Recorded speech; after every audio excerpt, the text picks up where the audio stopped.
अस्सलाम वालेकुम। उम्मीद है आप सब खैरियत से होंगे।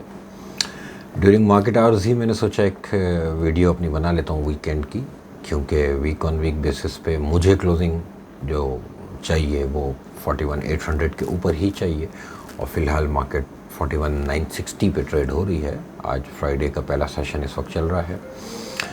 देखिए, बेसिकली इस वीडियो को अर्जेंट में बनाने का मकसद यही है कि वीकेंड मुझे लगता है कि 41,800 के ऊपर ही हो जाएगा आज, और होना चाहिए। और बात यह है कि मेरे लगने से कुछ नहीं होता, हो सकता है सेकंड सेशन में मार्केट नीचे भी आ जाए। लेकिन ओवरऑल कुछ चीज़ें ऐसी हैं जो कम से कम आप लोगों को इस वक्त समझाने वाली हैं। अभी 8-10 दिन पहले मार्केट में एक एक्साइटमेंट थी और मार्केट 43,900 को बार बार जाके टच कर रही थी, और वो लेवल ऐसा था कि वहाँ पे मार्केट में एक ह्यूज वॉल्यूम्स भी जनरेट हो रहे थे, मार्केट में एक अच्छी एक्टिविटी थी।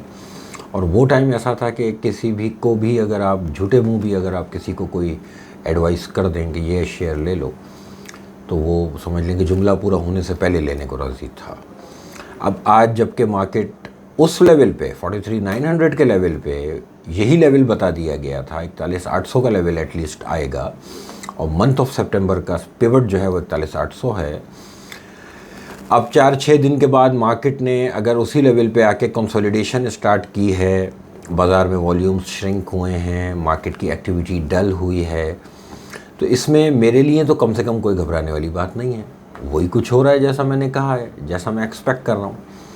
अब बात यह है कि जब बुरे वक्त पे एक चढ़ते हुए बाज़ार में जब किसी को रोका जाए कि अभी रुको और थोड़ा सा नीचे आएगी तो लेंगे, और जब बाज़ार नीचे आता है और उसको कहा जाता है कि अब लो, तो अब वो जो है वो जैसे खुद से एक जो है वो साइंटिस्ट बन जाता है स्टॉक मार्केट का, और ख़ुद उसका दिमाग चलना शुरू हो जाता है कि अब तो ये नेगेटिव है और अब तो वो नेगेटिव है, क्योंकि वो बाज़ार को नीचे आता हुआ देख रहा है।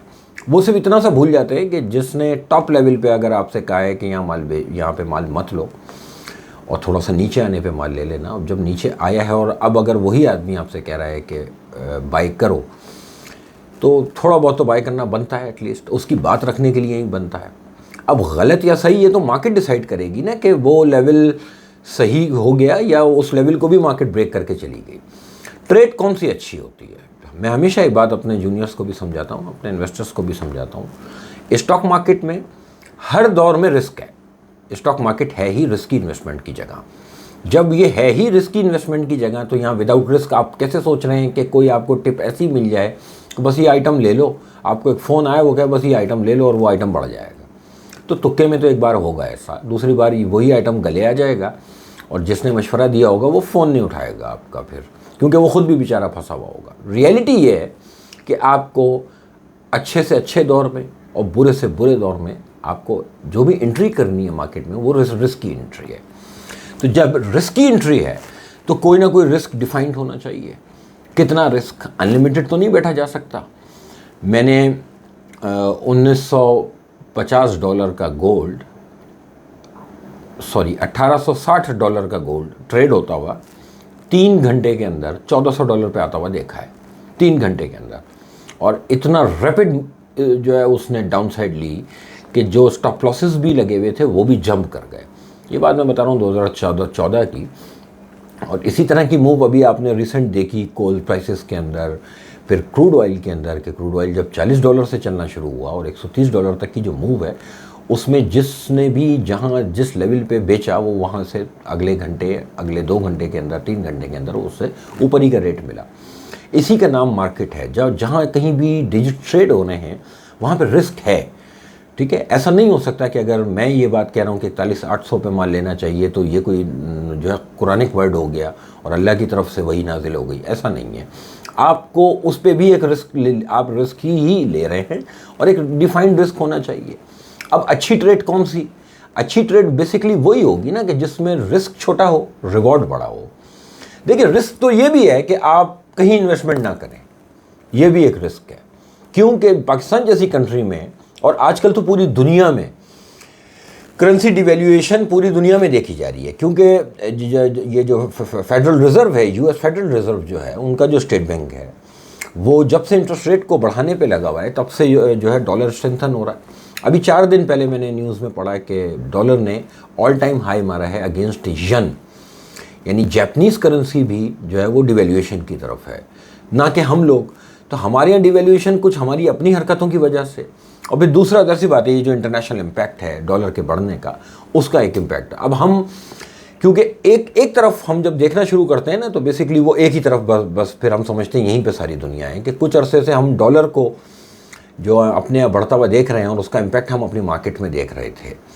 ठीक है, तो अब पूरी दुनिया उसी में लगी हुई है कि दोबारा से डॉलर अगर 214 आके 225 226 अगर हुआ इंटर बैंक में, तो अब हम दोबारा यही सोच रहे हैं कि नहीं जी, अब मार्केट उसी तरह फिर पिटना शुरू हो जाएगी। देखें, हालात में फ़र्क आता है। आज से कुछ अर्सा पहले जब डॉलर 225 230 और 235 यहाँ जब हुआ था, तो बेसिकली वो फियर फैक्टर था कि आप डिफ़ॉल्ट पे जा रहे हैं, IMF पैकेज नहीं मिल रहा आपको। आज डॉलर अगर 214 से बढ़कर दोबारा 225 हुआ है, तो उसका फैक्टर ये है कि आपकी फाइनेंस मिनिस्ट्री ने इंपोर्ट खोली है। ठीक है, जब आपकी इंपोर्ट खुली है तो डेफिनेटली डॉलर पे वक्ती तौर पे एक जो है वो इम्पैक्ट आएगा। दूसरा, आपको ये भी पता है कि हमारे मुल्क में वाकई डॉलर की बहुत ज़्यादा कमी है, और ये जो दिन चल रहे हैं ना यहाँ पे आपके यहाँ, अब मैं खुल के बताऊं कि कुछ एक फैक्टर इसका बड़ा इम्पैक्ट है कि चेलू में इमाम हुसैन आने वाला है। कम से कम 5-6 लाख लोग पाकिस्तान से इस वक्त करबला जा रहे होंगे चेलुम करने के लिए। ठीक है, हर आदमी की जेब में $2000 $3000 होंगे, तो अगर आप एवरेज $2500 भी अगर आप लगा लें और 5 लाख लोगों से मल्टीप्लाई कर लें तो कितने डॉलर हो गए। तो इन चीज़ों के इम्पैक्ट्स हैं। अब ज़ाहिर सी बात है कि हज का महीना आता है, जब आपके यहाँ से हज की फ़्लाइटें जानी शुरू होती हैं, फिर इसी तरह से जब जून जुलाई में बच्चों की छुट्टियाँ आती हैं, तो ज़ाहिर सी बात है कि लोग घूमने दुनिया में निकलते हैं। वो तो बहुत छोटा सा एक जो है वो पब्लिक होती है जो छुट्टियों के टाइम पे जाए। लेकिन जो इवेंट मैं इस वक्त हाईलाइट कर रहा हूँ, इसका भी एक फैक्टर है कि अगर 5-6 लाख लोग यहाँ से जो है वो ज़ियारतों पे जा रहे हैं और हर आदमी की जेब में $2500 $3000 है, तो आप उसको कैलकुलेट कर लें कि कितने लाख डॉलर चलेगा मुल्क से बाहर। इन चीज़ों के देखें इम्पैक्ट्स हैं, और ये एक नॉर्मल लाइफ रूटीन की बात है। बात यह है कि हमारी इकॉनमी एक ऐसे टर्मोइल में फंसी हुई है कि ये छोटी छोटी बातें भी जो है ना वो हमारी इकॉनमी के ऊपर और हमारे रुपये की डिवेल्यूशन में बड़ा पार्टिसिपेट कर रही होती हैं। मुझे इस लेवल पे कम से कम एक बात की सेटिस्फेक्शन तो है कि आज की तारीख़ में जैसी भी मार्केट है, अच्छी है बुरी है, मैं डिफ़ॉल्ट नहीं होने जा रहा। ठीक है, दूसरा जो एक फैक्टर मेरे यहाँ पॉलिटिक्स का था कि जिसमें मैं ये देख रहा था कि कहीं ऐसा ना हो कि रोडों पे अल्लाह ना करे लोग आ जाए, लोगों को माइकों पे तरगीब दी जा रही है, इदारों के ख़िलाफ़ बोला जा रहा है और इदारों को बुरा भला कहा जा रहा है लाउडली, और पब्लिक भी उसको फॉलो कर रही है, क्योंकि जो लीडर कहेगा पब्लिक उसके पीछे शुरू हो जाती है हमारी। आप नोट करें कि पॉलिटिक्स में अब जो कुछ भी हो रहा हो, लेकिन कम से कम वो जो इलेक्शन अभी कराओ, ये जो एक अनसर्टेनिटी थी, इससे हम बाहर आ गए। क्योंकि अगर इलेक्शन अभी कराओ का मतलब ये है कि जो इस वक्त गवर्नमेंट चल रही है, तो ये यानी 1 हफ्ते 2 हफ्ते या 2 महीने की मेहमान है, तो इनकी पॉलिसीज़ पे कैसे ट्रस्ट किया जाए। तो जब इनकी पॉलिसीज़ पे ट्रस्ट नहीं किया जा सकता, तो फिर इनकी पॉलिसीज़ के बूते पे इन्वेस्टमेंट कैसे की जाए। इन्वेस्टमेंट सिर्फ वही बात है कि लोगों के लिए बहुत आसान है, क्योंकि हम जैसे लोग मीडिया पे बैठ के, सोशल मीडिया पे बैठ के आप लोगों को स्टॉक मार्केट से रिलेटेड चीज़ें बता रहे हैं, तो अब हमारे कंधे पे सारी चीज़ें रख दी जाएं। मुझे ये क्यों नहीं बता रहे कि आज से मैंने 6 महीने पहले ये बातें की थी कि रियल एस्टेट वालों के गले में आ जाएगा, यहाँ पे आ जाएगा, सब आया या नहीं। मेरे बहुत से लोग थे जिन्होंने मेरे पास से बोला कि इरफान में पैसे दे दो, हम जो है ना वो ऐसा करते हैं 11-12 गाड़ियाँ बुक करा लेते हैं। गाड़ी ले लो, गाड़ी तो ऊपर ही बिकती है। अभी मैं केसेस बुक मैंने ऐसे लोगों से मेरी बात चल रही है, घर में हम 6-6 गाड़ियाँ खड़ी हैं, आ गई, अब वो बिक नहीं रही, और वो भी 10-10 लाख 20-20 लाख रुपए नीचे के रेट पे बिकने बायर इस वक्त मौजूद है, क्योंकि जो है वो डॉलर नीचे आना शुरू हुआ। जब इन्होंने $240 हुआ है तो समझ रहे थे 400 होने वाला है, गाड़ियाँ बुक करा ली थी। तो कौन सा बिजनेसमैन ऐसा है जो इस वक्त इन हालात में कमा रहा है या खुश है? क्या आप लोगों को नहीं पता कि इंडस्ट्रीज़ आपकी शट डाउन हुई? अच्छा, क्या ये नई बात है कि हम ये अचानक सुन रहे हैं कि इंडस्ट्रीज शट डाउन हुई? आप लोग जो लोग मेरे व्हाट्सएप ग्रुप्स पे हैं, क्या ये बातें कसम खा के कहें कि ये बातें मैंने आज से 3 महीने पहले नहीं बता दिया था कि देखो स्टॉक मार्केट ख़राब हो रही है, अभी मुझ पे हंस लो कि हाँ मार्केट वालों के साथ बुरा हो रहा है। कुछ दिन रुक जाओ, एक दुकानदार, एक इंडस्ट्रियलिस्ट और ये जो गाड़ियों में इन्वेस्ट कर रहे हैं, ये जो रियल एस्टेट में पैसा लगा रहे हैं, ये रोएंगे ये रोएंगे। और वो टाइम आ गया कि अब वो बैठे 12-12, 15-15, 20-20 फाइलें लिए बैठे हैं प्लॉटों की। अब वो फाइलें बेच के दिखाएं आप लोग। देखिए, किसी भी इकोनॉमी में अगर बुराई होगी तो सबसे पहले स्टॉक मार्केट रिएक्ट करेगी, और स्टॉक मार्केट रिएक्ट करे तो समझ जाएं कि अब उसका ट्रिकल डाउन इफेक्ट पीछे इंडस्ट्रीज पे आएगा। और अगर आज मैं ये कह रहा हूँ कि इन हालात में, मैं ख़राब हालात में बैठ के अब ये पिच कर रहा हूँ कि इन्वेस्ट करें, ये टाइम है जब ख़राबी है ना, और ये ख़राबी अब पीक आउट होने जा रही है। यही अच्छा, ये पीक आउट क्यों होने जा रही है? ये मुझसे अभी परसों भी मेरे एक जूनियर ने मुझसे पूछा कि आप कैसे कह रहे हैं कि अब हमारे यहाँ महंगाई पीक आउट हो जाएगी। देखिए, पूरी दुनिया में इंटरेस्ट रेट बढ़ाया जा रहा है। तमाम सेंट्रल बैंक जो हैं वो इंटरेस्ट रेट को बढ़ाने क्यों? ग्रोथ को कर्टेल कर रहे हैं। ये ग्रोथ आई कैसे थी? जब कोविड से आप निकले थे तो तमाम कंट्रीज़ ने अपने लोगों को ईजी लोन्स प्रोवाइड किए थे ताकि इकोनॉमिक साइकिल चल सके। बस बात ये थी कि वो कैलकुलेट नहीं कर पाए कि इसकी वजह से डिमांड एंड सप्लाई में कितना बड़ा गैप आ जाएगा। और जो सप्लाई चेन का जो हमारा मसला आया, ये वहाँ से मामला शुरू हुआ ना, कि एक जितना, यानी जितनी स्पीड से हम चाहते थे इकोनॉमी का रिवाइवल, उससे ज़्यादा स्पीड से हो गया। लोगों के हाथ में बाइंग पावर ज़्यादा थी। अब जब पूरी दुनिया के आप सेंट्रल बैंक्स को देख रहे हैं कि वो इंटरेस्ट रेट बढ़ा रहे हैं, तो उसका इम्पैक्ट आप क्रूड ऑयल पे देखें, उसका इम्पैक्ट आप अदर कमोडिटीज़ पे देखें। अच्छा, फिर हमारे यहाँ फूड कमोडिटी का एक इशू था यूक्रेन रशिया वॉर की वजह से। इसमें टर्की ने और यूरोपियन दूसरी कंट्रीज़ ने मिलके एटलीस्ट इस मसले को इस तरह तो रिजॉल्व किया कि अब यूक्रेन से भी जो है वो एक्सपोर्ट हो रही है, व्हीट की भी और तमाम और अदर फूड कमोडिटी की। रशिया से भी एक्सपोर्ट हो रही है। अब जाहिर सी बात है, रशिया का एक डायरेक्ट कॉन्फ्लिक्ट है यूरोप के साथ और यूएस के साथ। बीच में वो तड़ियाँ लगा रहा है कि मैं गैस बंद कर दूंगा, और मैं, वो अपनी जगह सही कर रहा है। बात यह है कि डॉलर की जो डोमिनेशन है पूरी दुनिया में, वो किसी न किसी बहाने तो ख़त्म होनी है। ये बात तो हम और आप जानते भी हैं कि हर उरूज को एक ज़वाल है, और ये जो सियोनी जो ताकतें हैं, इनको भी एक ज़वाल किसी न किसी बहाने से आना है। अभी रिसेंटली 3 दिन पहले की बात है कि चाइना ने भी रशिया के साथ जो पैक्ट किया है ऑयल का, उसमें आधा ऑयल वो अपनी चाइनीज़ येन में पे करेंगे, आधा ऑयल की पेमेंट, और आधे ऑयल की पेमेंट वो रशियन रेबल में वो पे करेंगे। यानी अब डॉलर की डोमिनेशन पे क्वेश्चन मार्क आता जाएगा। इसी तरह इंडिया ने ये कमिटमेंट की है रशिया के साथ कि जितना भी ऑयल इंडिया रशिया से लेगा तो वो रशियन करेंसी में उसको पे करेगा। ये दो वो इकोनॉमीज़ हैं दुनिया की जो टॉप 3, टॉप 4 इकोनॉमीज़ में आती हैं। अब अगर इन इकोनॉमीज़ ने डॉलर को यूज़ करना छोड़ के रशिया के साथ ये पैक करने शुरू किए हैं, तो देखा जाए तो डॉलर पे वही बात है कि आज ये जो भी इम्पैक्ट नज़र आ रहा है ना, ये कुछ अरसे के बाद ये डाइल्यूट होना शुरू होगा। ये चीज़ें ईज़ होनी शुरू होंगी। डॉलर की डोमिनेशन हम कम होती हुई देखेंगे दुनिया में। बुरे वक्त में ही तो इन्वेस्टमेंट की जाती है।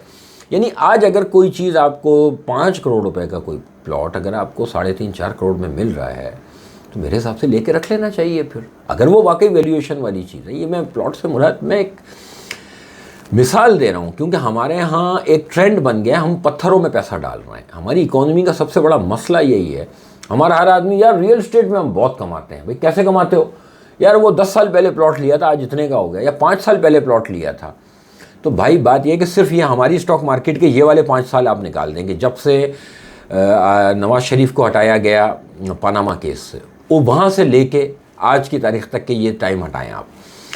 इसके अलावा मैं बता देता हूँ कि मैंने अपने लाइफ में इस स्टॉक मार्केट का lowest ever lowest index trade हुआ, उस दिन भी मैं इस स्क्रीन के सामने था, और जिस दिन मार्केट ने ऑल टाइम हाई बनाया उस दिन भी मैं इस स्क्रीन के सामने था। आपकी मार्केट का जो लोएस्ट इंडेक्स ट्रेड हुआ वो उस दिन हुआ कि जब एक हफ्ते के लिए आपकी स्टॉक मार्केट बंद की जा रही थी, और अमेरिका ने पाकिस्तान को तड़ी दी थी कि पत्थरों के दौर में भेज देंगे, और अफगानिस्तान पर अटैक होने वाला था। तो उस वक्त आपका इंडेक्स था 750। मैं मार्केट में था, और मैं वहीं अपने ऑफिस में बैठा हुआ नौकरी ढूंढ रहा था कि अब ये नौकरी तो ख़त्म हो जाएगी। 750 इंडेक्स था। वहाँ से जो भी कुछ हुआ, अफगान वॉर शुरू हुई, पाकिस्तान ने ज्वाइन कर लिया यूएस को, उसके बाद हमने हाई देखा 10,500 इंडेक्स। वहाँ से बाज़ार नीचे आया, मार्च क्राइसिस कहलाते हैं 2005 के, बड़े मशहूर क्राइसिस हैं। बाज़ार आया 6,500 इंडेक्स पे। मार्केट में फिर से लोग चीखना चिल्लाना शुरू हुआ कि ओहो मार्केट तो बहुत बुरी जगह है। मार्केट फिर वहाँ से चली और वहाँ से जो बाज़ार ने हाई बनाया वो बनाया 15,730 का इंडेक्स। ये एक सर्टेन टाइम पीरियड है, 2-4 साल के टाइम पीरियड में ये सब हो रहा है। फिर 15,730 पे बेनज़ीर की शहादत हुई, मुशर्रफ साहब की गवर्नमेंट गई, पीपल्स पार्टी की नई गवर्नमेंट आई बेनज़ीर के मरने के बाद, और 15,700 इंडेक्स जो था वो 6 महीने के लिए मार्केट भी बंद की गई, और फिर वो हमने 4,700 इंडेक्स देखा। 4,700 इंडेक्स के बाद 3 साल ये स्टॉक मार्केट सिर्फ 4,700 से बढ़ के 9-9,500 इंडेक्स पे आके ये स्टकअप हुई, और 2-2.5-3 साल मार्केट ने 9,000, 10,000, 10,500 इंडेक्स पे कंसोलिडेट किया 3 साल। उस कंसोलिडेशन के पीरियड के बाद जब पीपल्स पार्टी की गवर्नमेंट ने कौमी असेंबली में एक बिल पास किया कि ब्लैक मनी को नहीं पूछा जाएगा, जो स्टॉक मार्केट के थ्रू होके जो और जो होके वापस जो है सर्कल में आएगी उसको जो है फ्री हैंड मिलेगा, वहाँ से मार्केट में असल में एक अपसाइड शुरू हुई, और बाज़ार ने तकरीबन 26-27 हज़ार इंडेक्स का हाई मारा, और उसी के बीच में नून लीग की गवर्नमेंट आई, और उसके बाद हमने 53,000 इंडेक्स देखा। 53,000 के बाद आपने जो बाज़ार का लोएस्ट देखा है वो देखा है 27,300 कोविड के टाइम पे।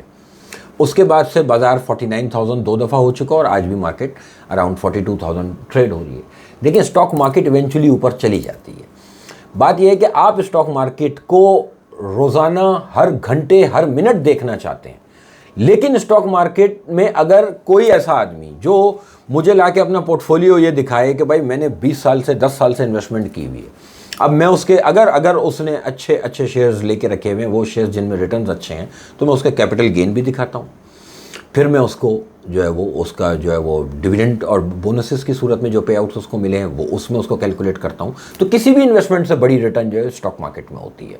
ये 2-4 साल आप अपने हटाएं, क्योंकि हमारे पॉलिटिशियंस और हमारे और जो भी इदारे हैं, इन 2-4 सालों में कुदरत ने इनके कपड़े उतारे हैं।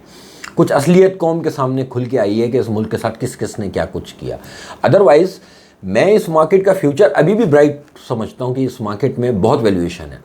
अब मसला क्या है, समझने वाली बात है। आज आपकी मार्केट रुकी हुई है, हम बुरा कहना शुरू हो जाते हैं अपने मुल्क को और अपनी मार्केट को। भाई डाउ जोन्स उठाएं, आप दुनिया की सबसे बड़ी मार्केट है, डाउ जोन्स उठा लीजिए। इस वक्त आप 31,000 और 32,000 इंडेक्स के इन बिटवीन ट्रेड हो रही है पिछले 2 महीने से, 1.5 महीने से कंसोलिडेट कर रही है। वहाँ पे भी यही प्रॉब्लम आई कि जब इन्फ्लेशन बढ़ी और वहाँ इंटरेस्ट रेट बढ़ना शुरू हुआ, तो उनकी मार्केट ने भी स्लाइड ली, जैसे आपकी मार्केट ने ली। अब उनकी मार्केट भी नया लो नहीं बना रही। मेरे हिसाब से आपकी मार्केट भी अब नया लो नहीं बनाएगी। मार्केट कंसोलिडेट हो जाएगी, कुछ दिन ड्राई हो जाएगी, आप फेडअप हो जाएंगे, आप माल बेचेंगे। क्यों कि हर आदमी को ओवरनाइट कुछ चाहिए, लेके रखना तो सीखा ही नहीं है। देखिए, ये 2-4 साल में अगर ये प्रॉब्लम आई है, इस बात को मैं भी मानता हूँ कि 2-4 साल से मार्केट बिल्कुल ख़त्म हो गई हमारी। हम लोग अक्सर फिगर डिफरेंट लोग कोट करते हैं, मैं भी कोट करता हूँ कि आपकी मार्केट में टोटल 2-2.5 लाख UIN हैं, 2-2.5 लाख इन्वेस्टर हैं। मेरे हिसाब से आज की तारीख में जो एक्टिव इन्वेस्टर जो पूरे महीने में कोई एक ट्रेड करता हो, तो वो शायद 5,000 रह गए होंगे, 10,000 रह गए होंगे। आपकी मार्केट में अब इन्वेस्टर नहीं है। उसका रीज़न क्या है? लोग कहते हैं कि अवेयरनेस नहीं है। नहीं भाई, अवेयरनेस की बात नहीं है, परफॉर्मेंस नहीं है। 70 साल से इकॉनमी आपकी गड्ढे में ही चली गई। सिर्फ मुशर्रफ साहब का दौर मैंने अपनी ज़िंदगी में देखा कि जिसमें इकॉनमी को भी हमने फलते फूलते देखा, एक बिजनेसमैन को कमाते हुए देखा, और जैसे स्टॉक मार्केट को वो 15,000 इंडेक्स वाली मार्केट 53,000 इंडेक्स वाली मार्केट से ज़्यादा हेल्दी थी। मार्केट में ज़्यादा अच्छे वॉल्यूम्स होते थे, और उस दौर में मार्केट का एवरेज वॉल्यूम जो था वो 60 से 70 करोड़ शेयर एवरेज वॉल्यूम था। इतनी हेल्दी मार्केट थी। सिर्फ आज का जितना टोटल वॉल्यूम आज हो रहा है आजकल 10 करोड़ 12 करोड़, ये एक आइटम का वॉल्यूम होता था। PTC में इतना 15-15 करोड़ का काम सिर्फ हम लोगों ने किया है, अपने हाथों से देखा है होते हुए, और किया है उसमें पार्टिसिपेट। तो बात यह है कि टाइम की बात है। इन चीज़ों के ये जो फंडामेंटल्स, सिवाय हमारे जो स्पेशली जो पॉलिटिक्स का मामला है, इसको अगर हटा के अगर इकॉनमी को और इन्फ्लेशन को और इन्फ्लेशन के इम्पैक्ट्स को अगर देखा जाए, तो ये सिर्फ आपके नहीं आया, ये पूरी दुनिया में आया है। पूरी दुनिया की स्टॉक मार्केट से पैसा निकला और फूड कमोडिटी की तरफ गया। जब ही तो हमने कोल को बढ़ता देखा, वीट को बढ़ता देखा, हमने नेचुरल गैस को बढ़ता हुआ देखा, हमने क्रूड ऑयल को बढ़ता हुआ देखा। गोल्ड क्यों नहीं बढ़ा? आपको याद होगा 2008 में जब रिसेशन था तो गोल्ड को सेफ हेवन का नाम दिया गया, और गोल्ड जो था वो $800 से $1,950 हुआ। सिल्वर जो था वो तकरीबन 49.5 $49.5 जो है वो सिल्वर ट्रेड हुआ। और जिस दिन उसामा बिन लादेन को मारा गया उस दिन सिल्वर ने $10 नीचे की ट्रेड ली, उसके बाद से सिल्वर वो बिल्कुल डेड था, एक फ्लक्चुएशन ही ख़त्म हो गई उसके अंदर से। ये एक टाइम आता है, इस ऐसे फेसेस दुनिया में आते रहेंगे। दुनिया जब चल रही है तो ये अप एंड डाउन होने के कोई ना कोई बहाने बनते रहेंगे। जब कभी भी इस तरह की चीज़ें डाउन होकर मिल रही होती हैं तो जो सियाने लोग होते हैं वो ऐसे ही वक्तों में जो है वो इन्वेस्टमेंट करते हैं। अब बात यह है कि बात की जा रही है इन्वेस्टमेंट की। अब मेरी वीडियो सुनते ही आप स्क्रीन खोलेंगे, आप 1-2 शेयर लेंगे और 1 घंटे के बाद कहेंगे यार आपने तो कहा था यार ये तो लेना चाहिए, ये तो नीचे जा रहा है। तो भाई अल्लाह के बंदे जिस तरह प्लॉट लेके रखते हैं, इस तरह आज की तारीख में आप शेयर्स लेके रख लें। अब मैं आप लोगों को बता रहा हूँ कि उस फियर से बाहर आ जाएं कि मार्केट कोई नया लो बनाएगी और मार्केट में कोई बड़ी स्लाइड बन जाएगी, सिवाय इसके कि हम पाकिस्तान में रहते हैं। कोई अल्लाह न करे किसी को, कोई अल्लाह न करे कोई बड़ा आदमी मार दिया गया या कोई और बड़ी कोई पॉलिटिकल गड़बड़ हो गई, क्योंकि पॉलिटिशियंस तुले बैठे हैं कि हमें कुर्सी मिल जाए, मुल्क रहे ना रहे कोई मसला नहीं है। मुल्क बर्बाद हो जाए, इकॉनमी बर्बाद हो जाए, वो सब सही है, हमें कुर्सी मिल जाए किसी तरह से, कुछ हो जाए ऐसा। तो अगर इस तरह का कोई इवेंट होगा तो एक अलग बात है, आपकी मार्केट तो फिर तो बर्बादी हो जाएगी। अदरवाइज़ मुझे नहीं लग रहा कि अब इन लेवल्स पे घबराने वाली कोई बात है। आप लोग इस वक्त मार्केट में पैसे डाल के कुछ दिनों के लिए मार्केट की स्क्रीन को बंद कर दें। व्हाट्सएप ग्रुप्स पे ही अभी कुछ अरसे पहले की बात है, JP मॉर्गन की रिपोर्ट आई थी कि उसने जो है वो $200 का क्रूड ऑयल बोला था, जिस दिन $103 पे ट्रेड हो रहा था कि क्रूड ऑयल $200 होने जा रहा है। मेरे पास ऑन रिकॉर्ड वीडियोस भी मौजूद हैं और व्हाट्सएप पे मेरे टेक्स्ट मौजूद हैं कि मैं अपने लोगों को तब से कह रहा हूँ सुकून से बैठो, $74 आ रहा है। ये इसका $74 आना ही मेरे लिए वो एज है जिस पे मैं कह रहा हूँ कि हमारे मामला स्टेबल हो जाएंगे, कि IMF की वजह से जो नई टैक्सेशन की तरफ हम जा रहे हैं उसका जो इम्पैक्ट है वो नल एंड वाइड हो जाएगा क्रूड ऑयल के नीचे जाने की वजह से। $5 की अप एंड डाउन से $1 अरब का हमारे $1 अरब सालाना का हमारे यहाँ इंपोर्ट बिल पे इम्पैक्ट आता है। क्रूड ऑयल 81.50 का लो बना के अभी 84 अराउंड ट्रेड हो रहा है। मैंने सितंबर के महीने का टारगेट अपना क्रूड ऑयल का रखा हुआ है $75-76। ये इधर तक तो एटलीस्ट आ रहा है, फिर वहाँ जाके देखेंगे कि अब दुनिया के हालात क्या कह रहे हैं और इसने कहाँ किस तरफ जाना है, वापस ऊपर आना है या कोई नया लो बनाना है। लेकिन एटलीस्ट मुझे लगता है कि $76 तक हम सितंबर के महीने में देखेंगे। ये वो पॉइंट है जहाँ पर मुझको ईज़ मिलेगा। अगर मेरे पास पेट्रोलियम लेवी पे लगाने के लिए इस वक्त पीछे से मुझे फोर्स किया जा रहा है IMF की तरफ से, तो वो चीज़ें ऑफसेट भी तो हो जाएंगी। अगर पहले मैं ये समझ रहा था कि 290 और 300 रुपए का पेट्रोल हो जाएगा, तो मेरे लिए फिलहाल यही बहुत बड़ी बात है कि मुझे ये लगे कि भाई 230 या 220 या 200 रुपए का पेट्रोल रहेगा, अब इससे ऊपर नहीं जाएगा। इट मीन्स के जो एक राइजिंग ट्रेंड था इन्फ्लेशन का वो तो रुकेगा। प्रॉब्लम ये नहीं है कि नीचे क्यों नहीं आ रहा भाई, पहले एक ऊपर जाती हुई चीज़ रुके। तो जैसे कि इंटरेस्ट रेट थे आपके 7% से जो बढ़ने शुरू हुए तो 15% तक बढ़े। अब पहली आपने पिछली मॉनेटरी पॉलिसी सुनी कि जिसमें अनचेंज रहा। अब ये एक हौसला अफजा बात होती है। एक इन्वेस्ट मार्केट बेसिकली इन चीज़ों को देखती है कि जो ट्रेंड है करंट वो रुका कहाँ पर जाकर। अब अगर यहाँ पे इंटरेस्ट रेट रुका, इधर से क्रूड ऑयल नीचे आना शुरू हुआ, नेचुरल गैस नीचे आनी शुरू हुई, बाकी फूड कमोडिटीज इंटरनेशनल नीचे आनी शुरू हुई। हमारे यहाँ एक्सेप्शनल केस है भाई कि ये सैलाब आ गया, इसको नहीं रोक सकते आप। और मैंने कल की वीडियो में भी कहा कि सैलाब ख़त्म होते ही आसमान से आग नहीं बरस जाएगी, इसकी कौन गारंटी लेगा। ये सब नहीं हो सकता, या कल क़यामत नहीं आएगी, या आज मैं वीडियो बना रहा हूँ कल मेरे जो है ऐलान हो रहा हो कि जी इंतकाल फरमा गए। तो ये तो ज़िंदगी मौत और ये मामला कुछ चीज़ें इसीलिए कहते हैं कि रिस्क, आप और मैं जिंदा हैं, ये रिस्क है। अगले लम्हे हैं या नहीं ये किसी को नहीं पता। कहीं ना कहीं अपना रिस्क डिफाइन रखें। 41,700-800 के नीचे बाजार 2-4 दिन 5 दिन क्लोज दे, हम फिर हट जाएंगे पीछे कि मार्केट जा रही है 36,400। अदरवाइज जब तक 41,800 के ऊपर आप सस्टेन कर रहे हैं तब तक यहाँ माल लेके बैठे। ट्रेड कौन सी अच्छी, जिसका स्टॉप छोटा, तो स्टॉप लॉस यहाँ छोटा तो है। 41,900 पे बाजार आपको मिल रहा है, आप 200 पॉइंट का भी स्टॉप नहीं लगाना है, ये भी रिस्क नहीं लेना है। तो स्टॉक मार्केट से जाएं फिर आप। स्टॉक मार्केट जो है नॉन रिस्क की काम नहीं है भाई। और कोई भी अगर आपसे ये कहता है कि ये ले ले बस ये बढ़ जाएगा, वो झूठ बोल रहा है। उससे पूछा करें आप कि भाई इसका रिस्क क्या है, ये कहाँ तक इंतज़ार करूँ और किसके बाद फिर मैं सॉरी कि मैं निकल जाऊँ इस मार्केट से।